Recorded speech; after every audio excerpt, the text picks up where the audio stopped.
So once you've understood there is science that has to be included in the interpretation. So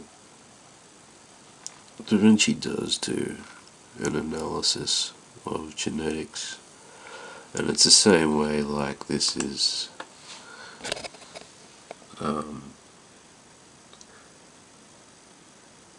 basically describing genetics, the birds and the bees. You can see the black and white stripe, the floral. So it's hidden, I guess. And we've talked about the divide. You can see there is a natural break there along the seal, which was probably made to break. And we've talked about the human birds and the bees kind of connotation, and I guess it's always in question with the Last Supper, but from what I can see, all these, what's being pumped out there, the propaganda is nothing like. So there's a bit of connective symbolism too, from, like, this is pretty much a modern version of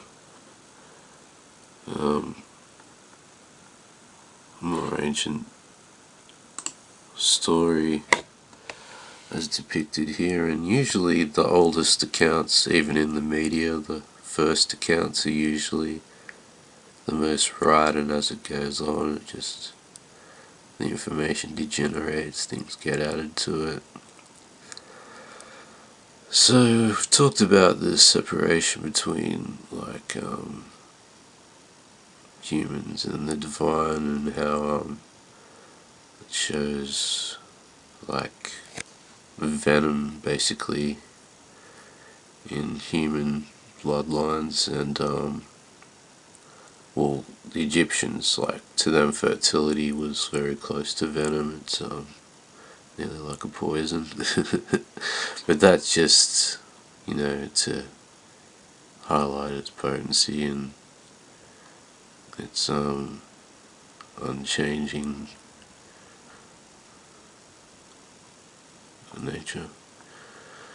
So yeah, there is also, so Da Vinci isn't just, when they talk about his Da Vinci and some, bloodline himself, I think he shows his connection through the artwork and through maintaining or being a keeper of the same knowledge as was previously. Like, I guess the Renaissance was a big explosion of what do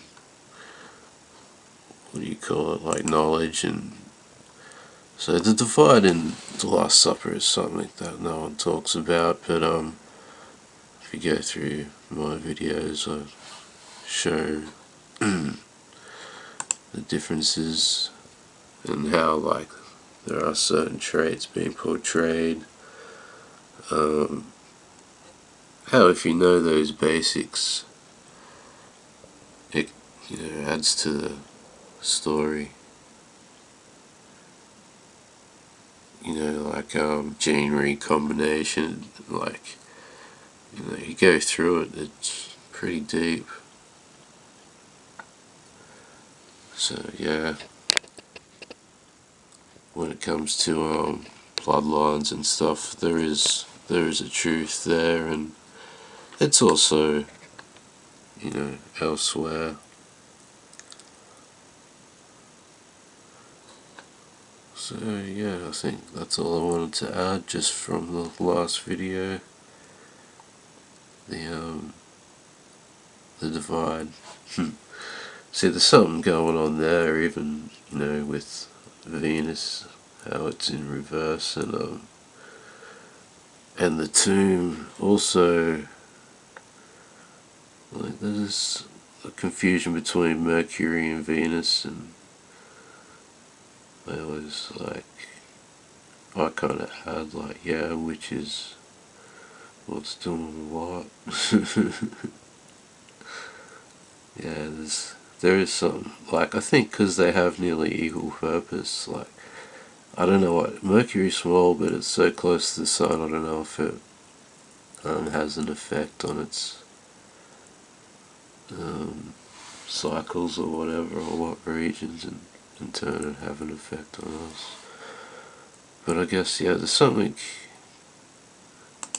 to it. I guess they say Venus is spat out of Jupiter, nearly I guess it was like a core, or like a pearl itself, growing in an oyster, gets spat out. And it's interesting because in the other, there's feathered serpent connections in the tomb of where the jade mask was found, down there in ancient Mexico. Yeah, including a pearl resting in a shell in cinnabar, which is interesting because the birth of Venus shows a kind of celestial travel of the red-headed female in a shell across the waters. So, and in the tomb there was a pearl in the powdered form of Mercury, cinnabar I think it's called. So that was interesting symbolism too. So yeah, Venus, Mercury. But anyway, and it's interesting because the Mayan calendar, I think, heavily includes Venus, and I think it's around the same time maybe that maybe Venus interrupted or caused a bit of cataclysm on Earth, as possibly this piece around Akhenaten's time. Or it could have been the beginning because he had predecessors too, and I guess to get to that point, probably, yeah, I don't know, maybe even around Exodus, who knows, it seems to be a lot of chaos around then, things happening in the atmosphere. So, when you're looking at this piece, you're looking at the end of dynastic Egypt, and I guess the Last Supper, it's very doomy and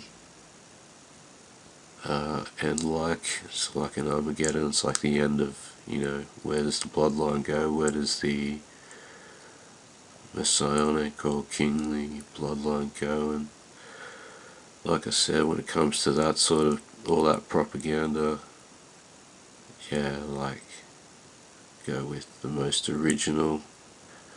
And history repeats, but you're bound to find the same things reoccurring. But yeah, as far as I can see, the oldest account for the most recent is, yeah, it's already laid out, the story, and I'm sure yeah, Da Vinci, the big V,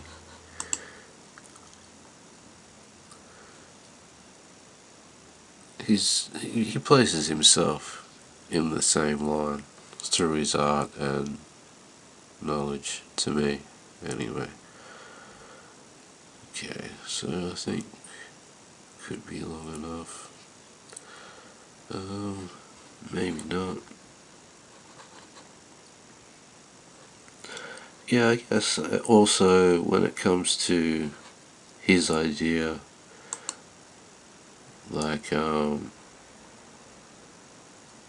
like even himself, I think he was probably from a lowly birth or something.